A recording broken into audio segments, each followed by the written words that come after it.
जटाटवी गलज्जल प्रवाह पावितस्थले कलेवलम्ब्यलम्बितां भुजङ्गतुङ्गमालिकान्तवड्डमड्डमड्डमन्निनादवड्डमर्वयं चकार चण्डताण्डवं तनोतु नः शिव शिवम्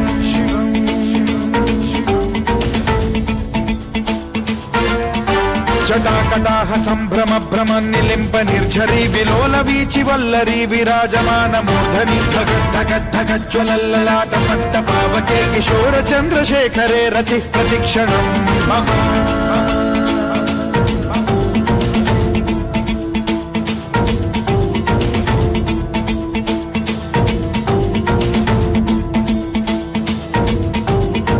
धरेन्द्र नंदिनी विलास बंधु बंधुरस्फुरद्दिगंत संतति प्रमोदमान मानसे कृपा कटाक्ष धोरणी निरुद्ध दुर्धरापदि क्वचित् दिगंबरे मनो विनोद मेतु वस्तुनि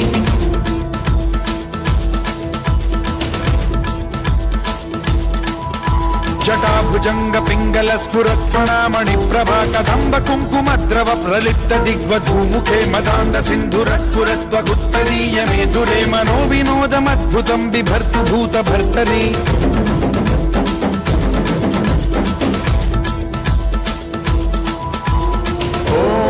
ओम नमः शिवाय।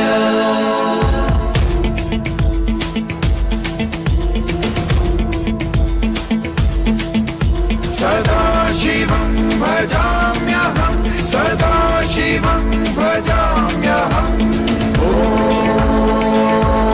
नमः शिवाय।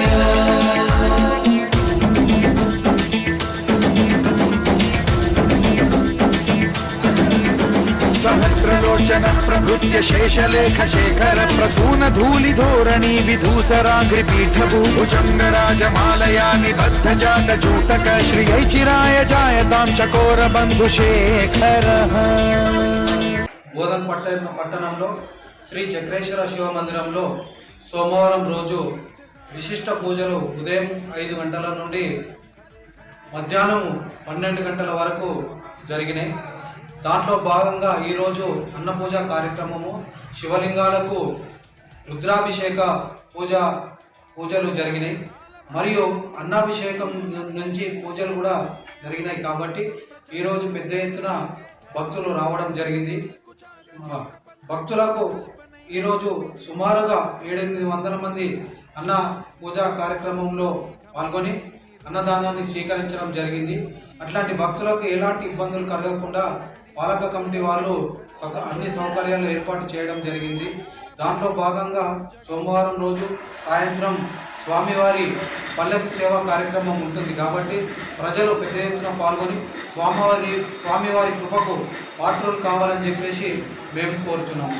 ఓం నమః శివాయ. శుద్ధస్ఫటిక సంకాశం శుద్ధ విద్యాప్రదాయకం శుద్ధం పూర్ణం చిదానందం సదాశివమహం భజే. శ్రీ దేవాదాయ ధర్మాదాయ శాఖ వారి ఆదేశానుసారము మా యొక్క అభివృద్ధి కమిటీ ద్వారా ప్రతి సంవత్సరం మాదిగానే ఈ సంవత్సరం కూడా స్వామివారి శ్రావణ మాసాన్ని పురస్కరించుకొని స్వామివారికి విశేష పూజలు కార్యక్రమాలు అన్నీ కూడా సక్రమంగా నిర్వహించడం జరుగుతుంది.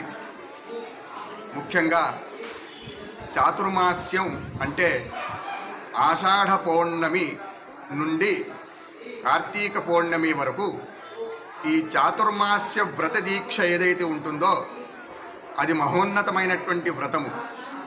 దాంట్లో విశేషంగా శివుడికి సంబంధించిన మాసాలు 2 వస్తాయి. దాంట్లో శ్రావణ మాసం ఒకటి, కార్తీక మాసం ఒకటి. ఈ 2 నెలలు కూడా విశేషమైనటువంటి మాసాలు. ఈ మాసాలలో ఈ చాతుర్మాస్యంలో విశేషంగా కార్తీక పౌర్ణమి రోజు లక్షవర్తి ఏదైతే వెలిగిస్తారో దానికి మన ఆషాఢ పున్నమ నుంచి కార్తీక పున్నమి వరకు ఈ వత్తులను చేస్తారు. స్వయంగా చేసి ఈ లక్షవత్తుల్ని ఆ రోజు కార్తీక పౌర్ణిమ రోజు సాయంత్రం ప్రదోషకాల సమయంలో వెలిగిస్తారు.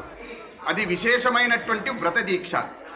దాంతోపాటు శ్రావణ మాసంలో స్వామివారికి తెల్లవారక ముందే స్నానాదులు చేసి స్వామివారి సన్నిధానంలో వచ్చి స్వామివారికి ఒక చెంబెడు నీళ్లు పోస్తే సరిపోతుంది. ఆయన ప్రసన్నుడవుతాడు. ఐశ్వర్యం ఈశ్వరాదిచ్చే, ఐశ్వర్యాన్ని ఇచ్చే దేవుడు ఎవడంటే ఈ అష్టైశ్వర్యాలు కూడా స్వామివారి వద్దనే ఉంటాయి. ఈ అష్టైశ్వర్యాలు ఇవ్వాలంటే ఆయనకు మనం ఏమి ఇవ్వాలి? ఒక చెంబెడు నీళ్లు మాత్రమే ఇవ్వాలి. ఆ చెంబెడు నీళ్లతోటి ఆయన మహోన్నతమైనటువంటి ఆనందాన్ని పొందుతాడు. ఆ ఆనందంతో మనకు ఒకటేసారి అష్టైశ్వర్యాలు ఇచ్చేస్తాడని ధర్మశాస్త్రం పురాణాది గ్రంథాలలో మహర్షులు చెప్పబడినటువంటి మాట.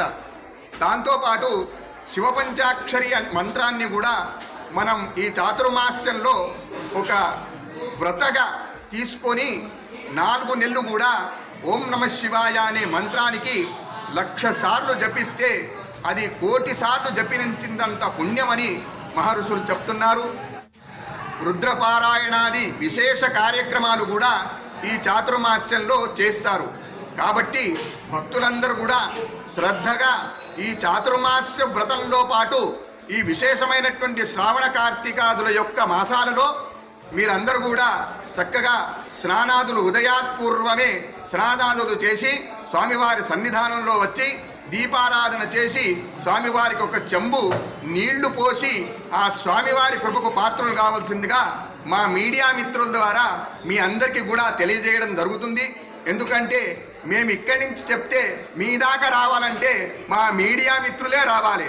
ఇప్పుడు రాముడు అక్కడికి శ్రీలంకకు పంపించాలంటే అక్కడికి వానర సైన్యం ఎలాగైతే పంపిస్తాడో హనుమంతుడికి, అలాగే మేము కూడా మా మీడియా మిత్రులకి మీ అందరి ద్వారా వీక్షణ కోసం పంపిస్తున్నాం. కాబట్టి దయచేసి మేము చెప్పినటువంటి ఏవైతే వ్రత దీక్ష ఉంటుందో దాన్ని సక్రమంగా ఆచరిస్తే రోగ భయ ఆది అన్నీ కూడా తొలగిపోయి స్వామివారి కృపకు పాత్రులు అవుతారని మేము ఆశిస్తూ స్వామివారి చింతనలో మీ అందరికీ కూడా శుభాలు కలగాలని ప్రార్థిస్తున్నాం.